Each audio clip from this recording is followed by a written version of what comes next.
আমরা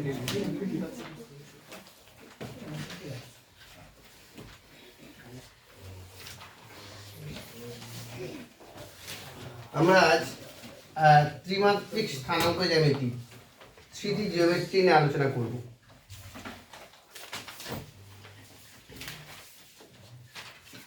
আমরা এতদিন 2D জিওমেট্রি নিয়ে পড়াশোনা করেছিলাম, 2 ডাইমেনশনাল জিওমেট্রি, মানে যেখানে দুটো স্ট্যান্ডার্ড অক্ষ ছিল, এক্স অক্ষ, ওয়াই অক্ষ।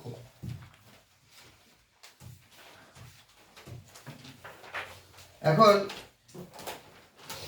ত্রিমাত্রিক, তিনটে ডাইমেনশন, মানে আমি যদি একবারে সিম্পল বেসিক জায়গাতে ফিরে যাই, যেটা বললে হয়তো বুঝতে পারবে, আমরা যার দৈর্ঘ্য প্রস্থ আছে তাকে 2 ডাইমেনশনাল জিনিস বলি। দেখো আয়তক্ষেত্র, যার দৈর্ঘ্য প্রস্থ আছে কিন্তু উচ্চতা নেই, তাহলে আয়তক্ষেত্র একটা 2 ডাইমেনশনাল ফিগার। অবজেক্ট নয়, অবজেক্ট যখন বলবো, বস্তু যখন আসবে তখন 3 ডাইমেনশনাল হয়ে যাবে। আয়তাকার, আকৃতিটা কেমন? আয়তাকার, যার দৈর্ঘ্য প্রস্থ আছে। সেই রকম দৈর্ঘ্য প্রস্থকে যদি মনে করি, দৈর্ঘ্য বরাবর এক্স অক্ষ আর প্রস্থ বরাবর ওয়াই অক্ষ। কিন্তু যখন উচ্চতা এসে যাচ্ছে তখন কিন্তু 3 ডাইমেনশনাল হয়ে যাচ্ছে। কোনো কিছুর উচ্চতা যখন আছে তখন সেটা আকৃতি নয়, আকার হয়ে যাবে। যে একটা বস্তু যার দৈর্ঘ্য প্রস্থ উচ্চতা আছে, তখন 3 ডাইমেনশনাল অবজেক্ট। তো এরকম ধরনের আমি একটা স্থানাঙ্ক জ্যামিতি নিয়ে পড়াশোনা করব। আমরা আমরা ভুজ, কোটি, এক্স স্থানাঙ্ক, ওয়াই স্থানাঙ্ক নিয়ে কাজ করছিলাম। যদিও তোমরা ফিজিক্সে অলরেডি 3 ডাইমেনশনাল শিখিয়ে দিয়েছো, আইনস্টাইন আবার 4 ডাইমেনশনাল ইনভেন্ট করছে, তাও হয়তো পড়ে নিয়েছো। ঠিক আছে, তো 3 ডাইমেনশনাল ফান্ডাটা হচ্ছে, ম্যাথসে যখন ফিরে আসবো, কি করে আমরা কোনো বিন্দুর স্থানাঙ্ক 3 ডাইমেনশনাল, মানে স্পেসে আমরা কোনো বিন্দুর স্থানাঙ্ক আমরা যখন ক্যালকুলেট করবো কি করে। আমরা যদি ইমাজিন করি, আমরা যে ফ্লোরে বসে আছি, যে মেঝেতে বসে আছি, এটা একটা তল। এই তলে দুটো সাইড, একটা এক্স অক্ষ, ওয়াই অক্ষ। তোমরা এই রুমে ক্লাস করছো, সবসময় এটাকে স্ট্যান্ডার্ড মনে করছো। এটা এক্স অক্ষ, এটা ওয়াই অক্ষ, দুটো তল। এটা আমরা কোথায় বসে আছি? এক্স ওয়াই তলে বসে আছি। তো এই তলে কোন বিন্দু স্থানাঙ্ক আমরা এক্স অক্ষ, ওয়াই অক্ষের সাপেক্ষে ক্যালকুলেট করছিলাম। আরো যদি গড়ার জায়গায় ফিরে যাই, 2 ডাইমেনশনাল জিওমেট্রি একেবারে 9-এর একটা গল্প ছিল। 2 ডাইমেনশনাল জিওমেট্রি যখন 9-এ শুরু হয়, যে আমি যদি কোনো ক্যান্ডিডেট, আননোন ব্যক্তি, অজানা ব্যক্তি যখন এই রুমে প্রবেশ করছে, তাকে যদি বলে দেওয়া হয় যে এই যে হোয়াইট বোর্ডটা আছে, এই হোয়াইট বোর্ড থেকে 10 মিটার দূরত্বে যে আছে সে হচ্ছে অয়ন। তো তার মানে হোয়াইট বোর্ডের সাপেক্ষে আমি 10 মিটার ফিতে দিয়ে ফেলে দেখছি যে অয়ন আছে, সংকেত আছে, এদিকে আমাদের রোহিত আছে। সে খুঁজে পাবে না যে কোনটা অয়ন। 10 মিটার দূরত্বে অনেকেই আছে। তাহলে কোনো কিছুর অবস্থান স্থির করার জন্য আরো একটা রেফারেন্সের দরকার হয়, সাপেক্ষের দরকার হয়, যে বোর্ড থেকে 10 মিটার এবং দরজা থেকে 8 মিটার দূরত্বে যে আছে সে হচ্ছে অয়ন। তাহলে কিন্তু পজিশনটা ফিক্সড। বোর্ড থেকে 10 মিটার দূরত্বে এই 3জন ব্যক্তি আছে বটে, কিন্তু দরজা থেকে 8 মিটার দূরত্বে এবং বোর্ড থেকে 10, দুটো যখন মিলে যাবে সেটা হচ্ছে অয়ন ছাড়া আর কেউ নয়।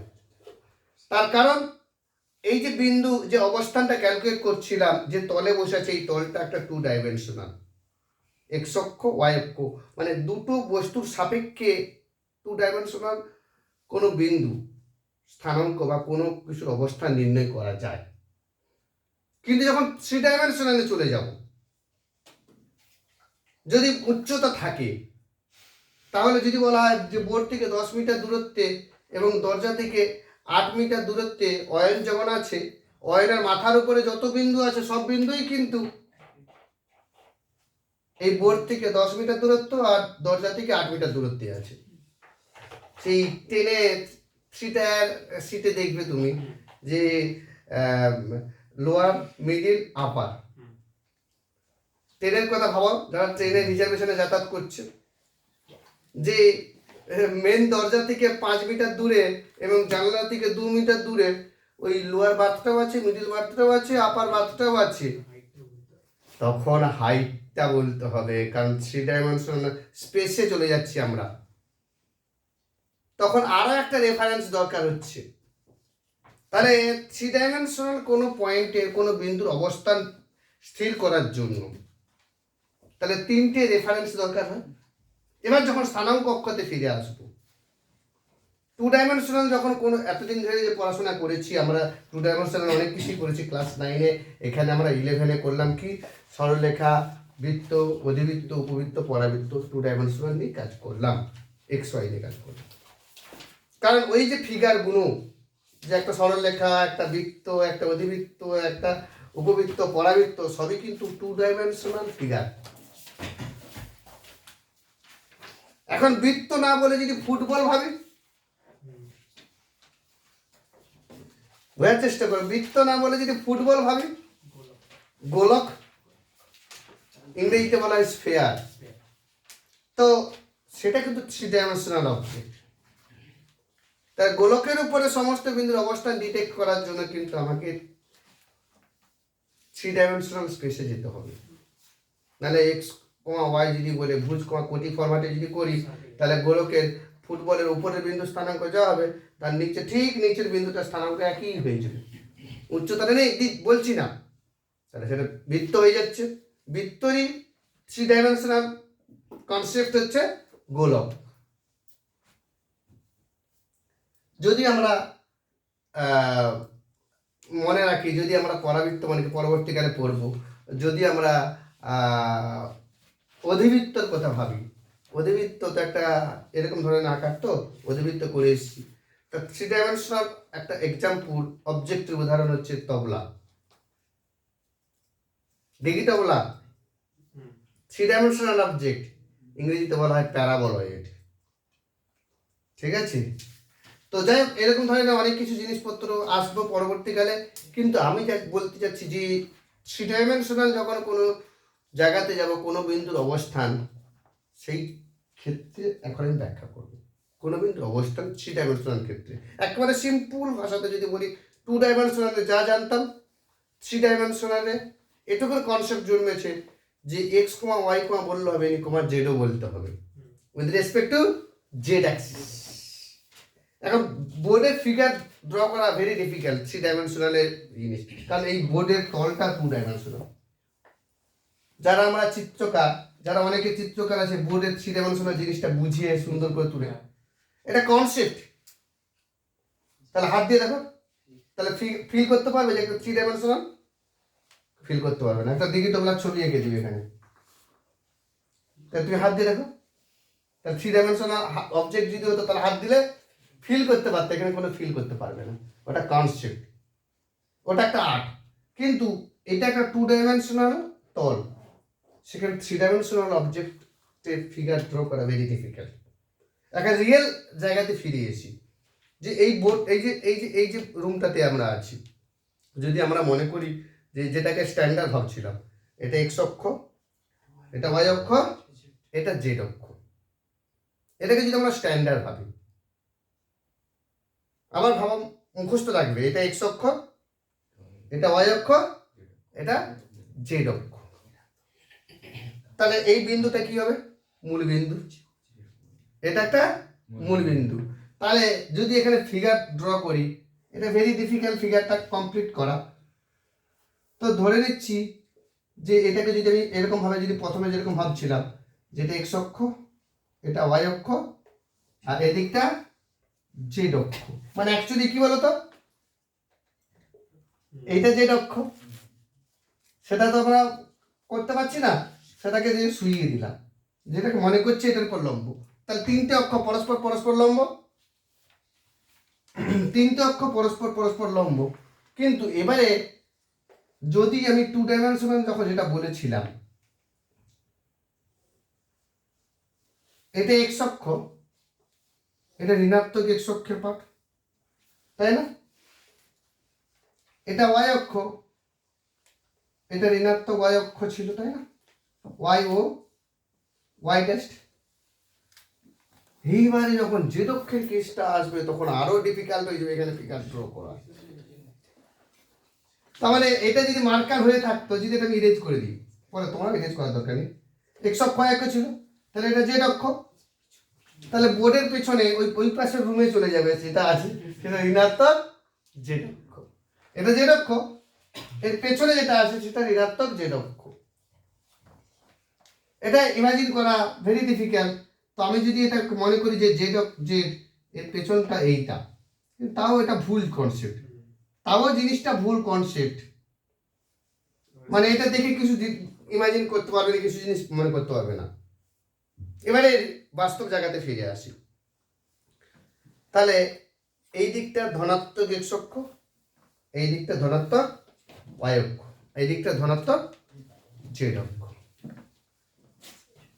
এই যে তলটার নাম এক্স ওয়াই তল, যেখানে তোমরা বসে আছো মেঝেটা, এই তলটার মধ্যে কি আছে? এক্স অক্ষ ওয়াই অক্ষ আছে বলে এটাকে এক্স ওয়াই তল বলছি। তাহলে এই ওয়ালটাকে কি বলবো?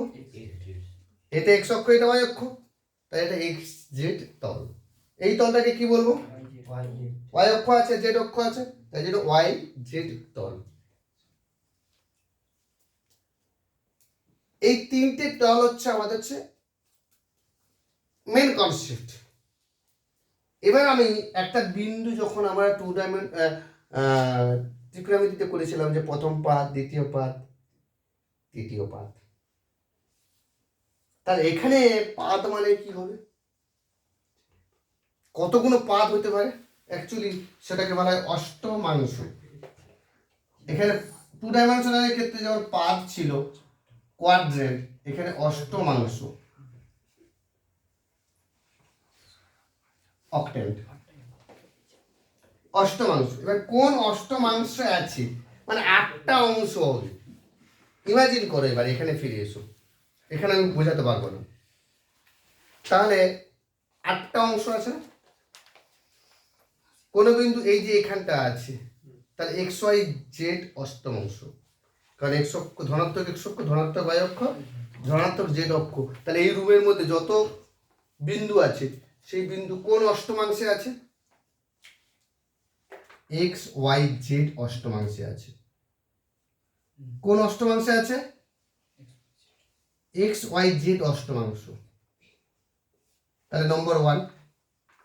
এবারে বোঝার চেষ্টা করো, আমি যদি চেঞ্জ করে দিই এক্স ড্যাশ ওয়াই জেড, এই অষ্টমাংশটা কোথায় আছে? ভালো করে বোঝার চেষ্টা করো। এটা যেমন একটা অষ্টমাংশ, এই নিচের রুমটাও কিন্তু একটা অষ্টমাংশ, এর পাশের রুমটাও একটা অষ্টমাংশ, এইটার পাশের রুমটাও কিন্তু একটা অষ্টমাংশ। তারপরে ছাদ নয়, উপরে যাবে না, এখানে 8টা আছে, এখানে 8টা আছে। দেখো এইটা মানে কি? ঋণাত্মক এক্স অক্ষ, বাকি এটা থাকবে। তাহলে এই তার মানে কি? ওয়াই জেড ফিক্সড, এইটা ফিক্সড। ঋণাত্মক এক্স অক্ষ মানে ওইটা ওই দিকে চলে গেছে। তার পাশের রুমটা, পাশের রুম, এর ঠিক পেছনের রুম যেটা আছে সেটা হচ্ছে, কারণ এক্স অক্ষ ওয়াই অক্ষ আছে, জেড অক্ষ আছে, কিন্তু এক্স অক্ষের ঋণাত্মক পার্টটা থাকবে। তাহলে এক্স ড্যাশ ওয়াই জেড অষ্টমাংশ নম্বর 2। নম্বর 3, যদি মনে করি x Y z y dash z, এই অষ্টমাংশটা কোথায় আছে? এর পাশের রুমটা, এর ঠিক পাশের রুমটা, এইটা ঠিক এর উল্টো দিকের রুমটা। তাহলে এক্স ওয়াই ড্যাশ জেড, কারণ এক্স অক্ষ ফিক্স থাকবে, ওয়াই অক্ষ ফিক্স আছে, জেড অক্ষ যেটা ওয়াই অক্ষ যেটা আছে, ওয়াই অক্ষটা ঋণাত্মক দিকে চলে গিয়েছে। 4 নম্বর, এক্স ওয়াই জেড অষ্টমাংশটা কোথায়? এই মেঝের নিচে। তাহলে 4টে তো হলো। চারটেতে হলো, তাহলে 5 নম্বর তাহলে কি হবে বলে, এখানেই শেষ হয়ে গেছে। তো তিনটাই মাইনাস। যদি মনে করি যে x dash y dash z, x dash y dash z মানে x টা ঋণাত্মকের দিকে চলে গেছে, y ও ঋণাত্মকের দিকে চলে গেছে। দেখো x টা ঋণাত্মকের দিকে চলে গিয়েছে, y টাও ঋণাত্মকের দিকে চলে গেছে, কিন্তু z টা ফিক্সড আছে। এই কোণে একটা রুম আছে, কিন্তু ইমাজিন করো 4টে রুম উপরে আছে আর 4টে রুম নিচে আছে, এই হচ্ছে 8টা রুম। যদি মনে করি এইটা পাশে, এর উল্টো দিকে যেটা আছে তার পাশে একটা, 4টে, ওর নিচের 4টে, তাহলে 8টা অষ্টমাংশ বুঝতে পারবে। দেখো x dash y dash z, জেডটা ফিক্সড আছে, এইটা ফিক্সড দাঁড়িয়ে আছে, কিন্তু ওইটা ওইদিকে চলে গেছে আর এইটা ওইদিকে চলে গেছে, মানে কি করে এই কোণের রুমটা, সেটা হচ্ছে x dash y dash z অষ্টমাংশ। 6 নম্বর কি হবে, x dash y dash z dash, মানে জাস্ট আমি এইটা সিমিলারিটি মেনটেন করছি, মানে গুলিয়ে যাবে 8টা অষ্টমাংশ। মানে এইটাকে ফিক্স রেখে x ড্যাশটাকে ফিক্স রেখে বাকি দুটোকে, আচ্ছা এইটা যদি মনে করি, এটা যদি মনে করি তাহলে কোনটা হবে, x ড্যাশ y ফিক্সড আছে, কিন্তু y ফিক্সড আছে, x ড্যাশ চলে গেছে, z ড্যাশ নিচে চলে গিয়েছে, তার মানে কোনটা হবে বলো তো, এর পাশের রুমের নিচেরটা। তাহলে এরকম ধরনের অষ্টমাংশ 7 নম্বর কি হবে তাহলে,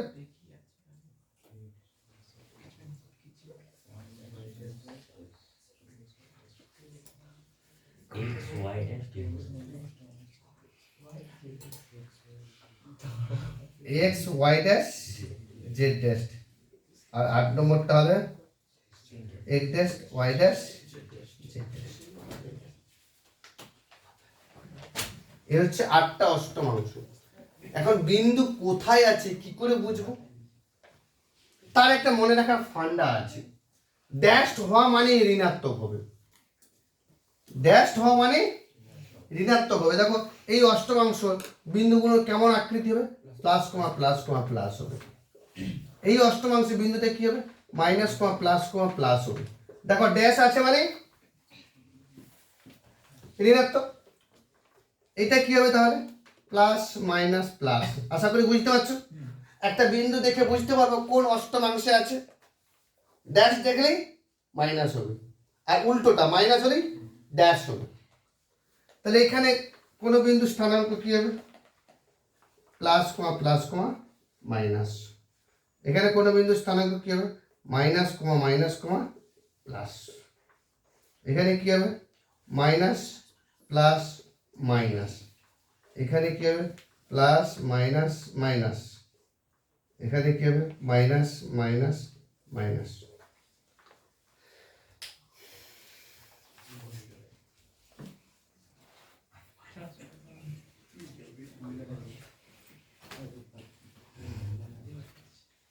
আচ্ছা, যখন আমরা অষ্টমাংশ করব প্রত্যেকটার সঙ্গে কিন্তু মূল বিন্দু যুক্ত হবে, আমি কিন্তু মূল বিন্দুটা বলিনি। এরকম অষ্টমাংশ ও এক্স ওয়াই জেড, ও এক্স ড্যাশ ওয়াই ড্যাশ, ওটা যুক্ত হবে, কারণ মূল বিন্দুটা সবারই কমন। অষ্টমাংশ যখন বলবো ও দিয়ে বলবো কিন্তু। এবার আমাকে বলো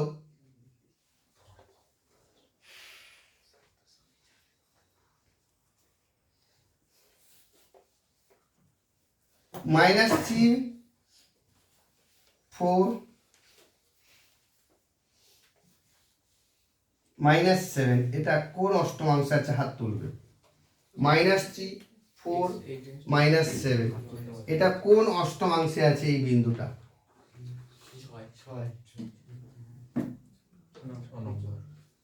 বলো, কোন অষ্টমাংশ আমি লিখবো, কোন অষ্টমাংশ।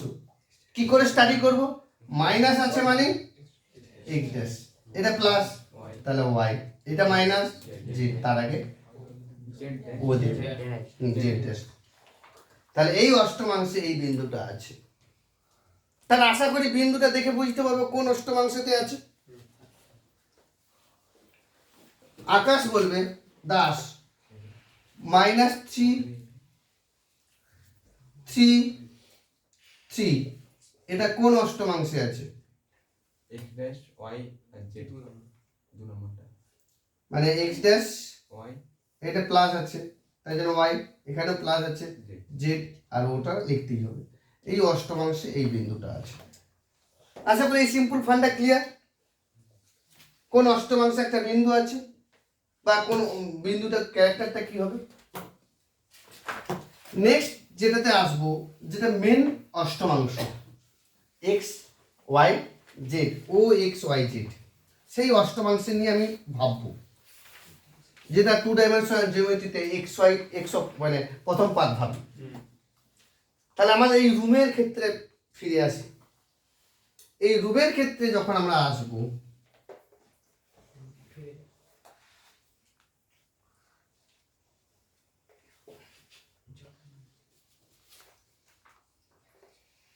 এটা জেড অক্ষ, ধরলাম কোনো বিন্দু আছে,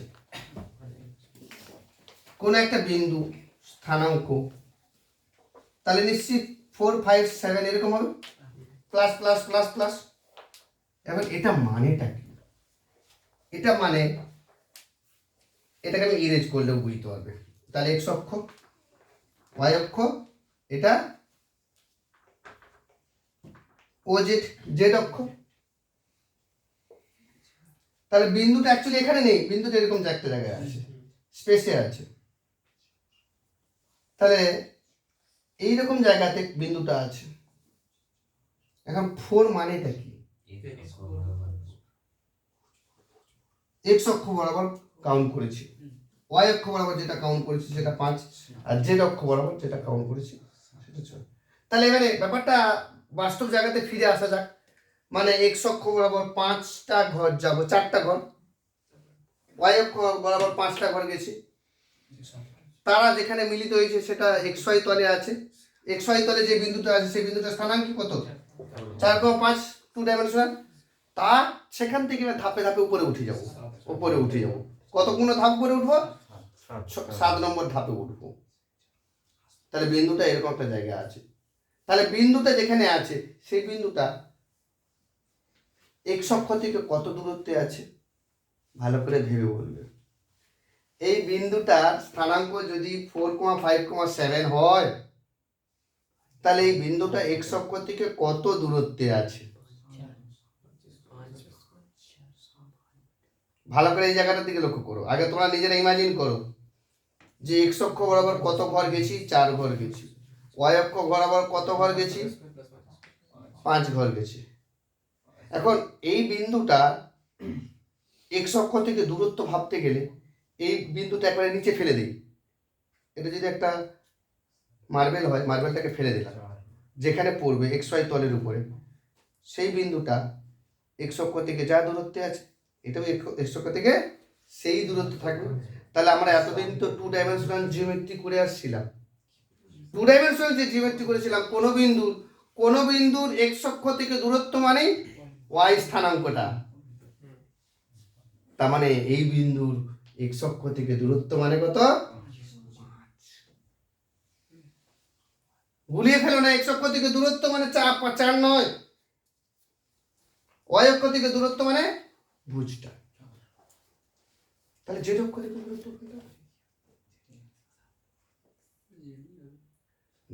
জেড অক্ষ বরাবর দূরত্ব আলাদা, কর্ণ বরাবর,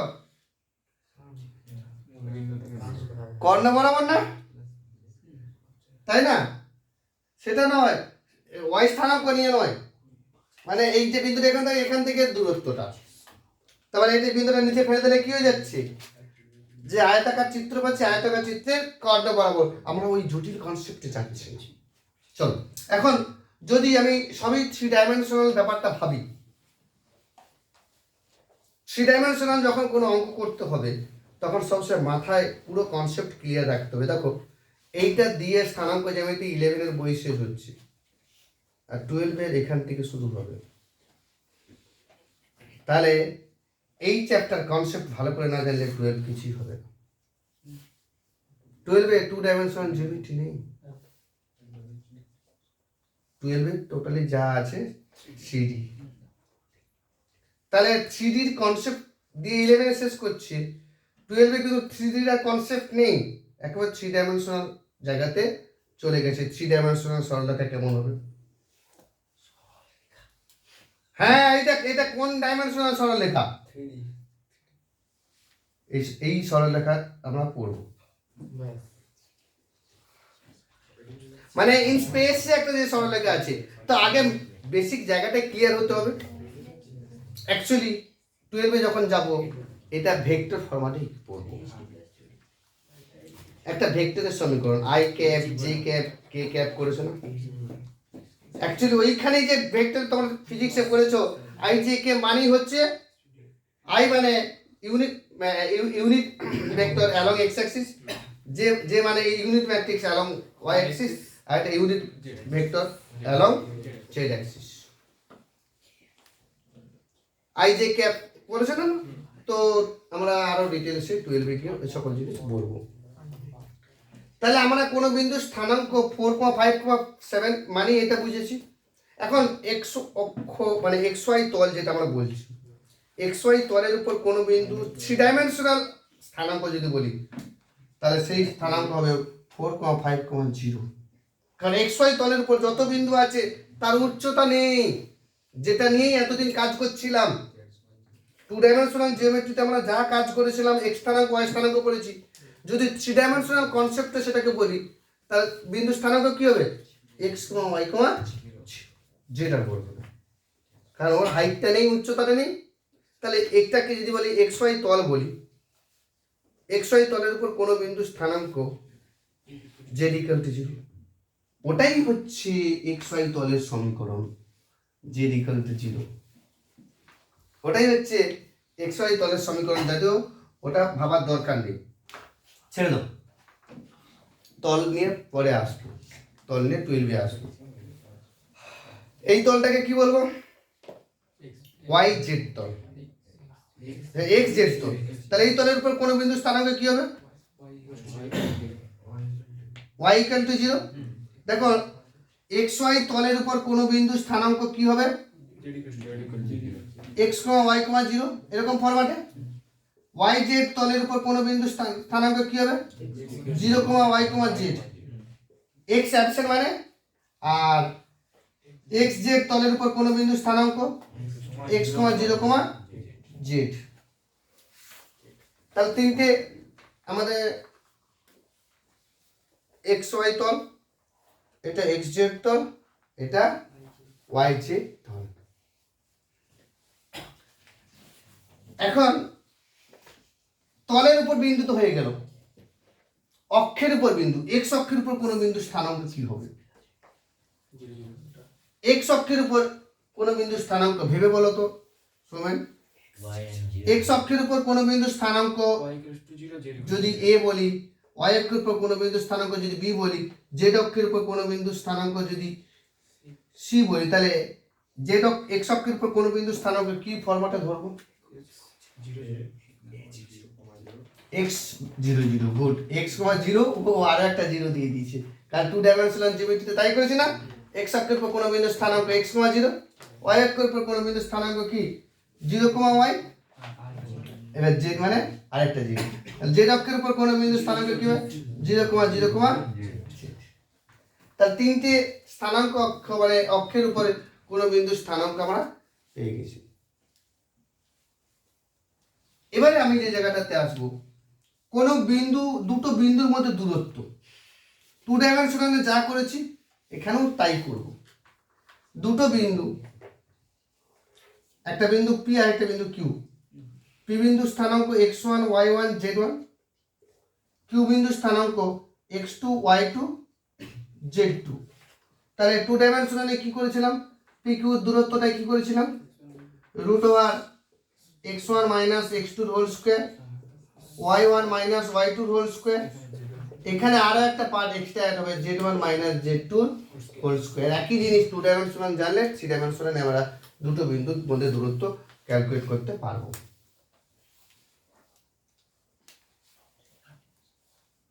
যদি 3 ডাইমেনশনালে কোনো বিন্দু স্থানাঙ্ক p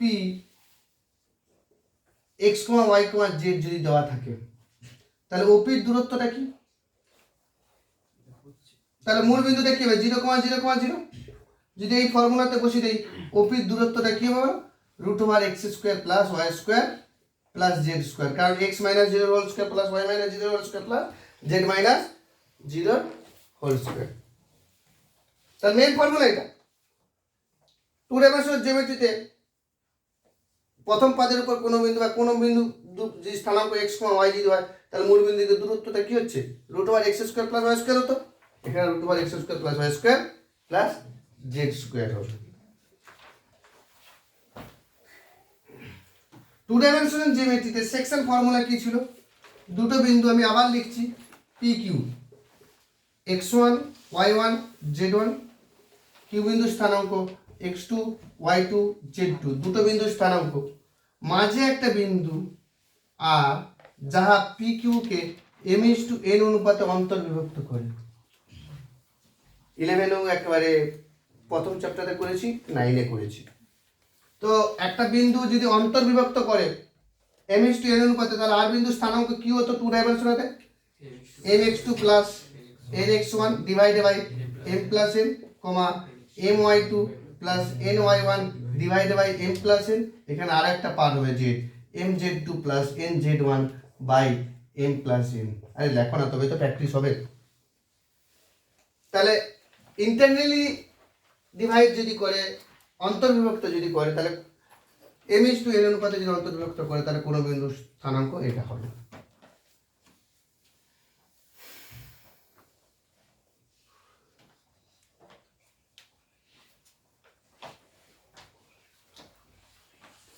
যদি বহির্বিভক্ত করে কোনো বিন্দু, যদি কোন একটা বিন্দু বহির্বিভক্ত করছে, আর বিন্দুটা যদি এখানে আছে, এখানে না থেকে, এখানে না থেকে, এখানে না থেকে, যদি এই দিকটা m আর এখান থেকে n, মনে আসছে বহির্বিভক্ত ফান্ডা? তাহলে m:n অনুপাতে যদি বহির্বিভক্ত করে, তাহলে আর বিন্দু স্থানাঙ্ক এখানে যেমন সবগুলো মাইনাস হয়ে যাবে, এখানেও মাইনাস হয়ে যাবে। বহির্বিভক্তের ফান্ডা এটা।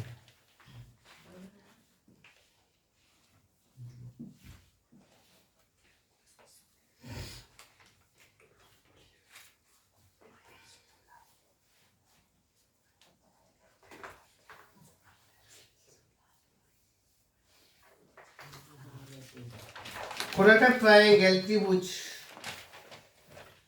তিনটে বিন্দু স্থানাঙ্ক দেওয়া আছে,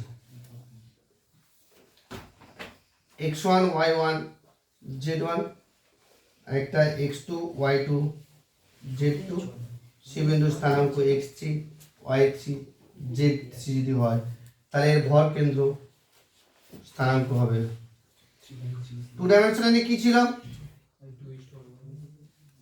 ভুজ দুটো যোগ করে y2, তাই না? তো এখানে ভর কেন্দ্র স্থানাঙ্ক কি হবে? তিনটে x স্থানাঙ্ক x1 plus x2 plus x3 by 3, y1 plus y2 plus y3 by 3, z1 plus z2 plus z3 by 3। ত্রিভুজের ভর কেন্দ্রের স্থানাঙ্ক এটা এসে যাবে।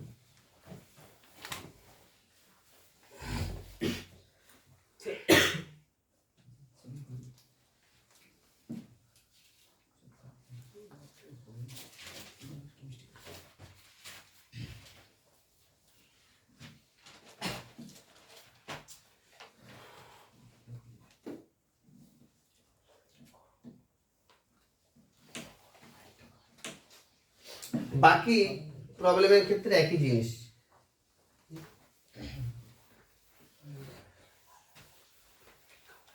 ধরে নাও একটা বিন্দুর স্থানাঙ্ক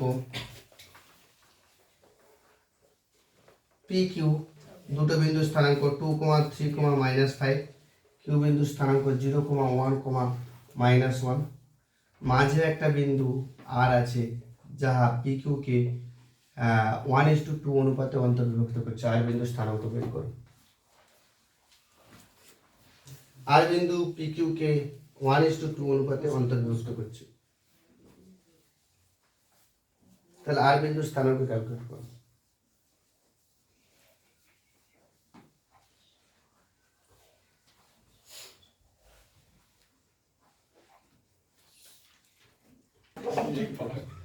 তো দেখো এই দুটো বিন্দু কি অনুপাতে অন্তর্বিভক্ত করছে সেটা ক্যালকুলেট করতে হবে। মানে আর বিন্দু স্থানাঙ্ক কি হবে, আমাদের ফর্মুলাটা আগে লিখে নেবে যে mx2 plus nx1 divided by m plus n, my2 plus ny1 divided by m plus n, mz2 plus nz1 divided by m plus n। যদিও এটা ফর্মুলা, আমি টু ডাইমেনশনালের ক্ষেত্রে একটা জিনিস বলেছিলাম যে যেদিকে অংশটা আছে 1:2, তাহলে 1 যেদিকে আছে তার উল্টো দিকে রেখ স্থানাঙ্ক করে নেব।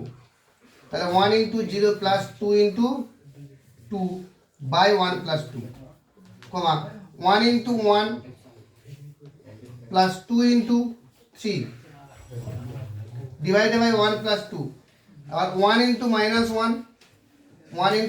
-1 প্লাস 2 × -5 ডিভাইডেড বাই 1 প্লাস 2। কি বেরিয়েছে উত্তর? কত বেরিয়েছে? 4/3 7/3 -11/3। এইটা আমাদের এই। এখন যদি PQ দূরত্ব ক্যালকুলেট করতে বলে কি হবে? PQ দূরত্বটা ক্যালকুলেট করে ফেলো। PQ দূরত্ব ক্যালকুলেট করো।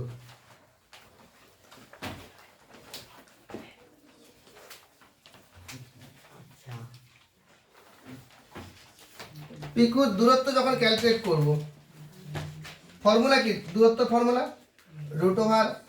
√x1 - x2 whole square plus y1 - y2 whole square plus z1 - z2 whole square.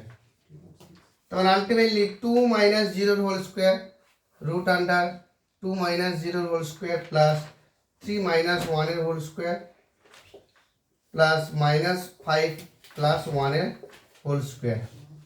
তাহলে √4 প্লাস 4 প্লাস 16 √24 একক। এটা দাঁড়িয়েছে।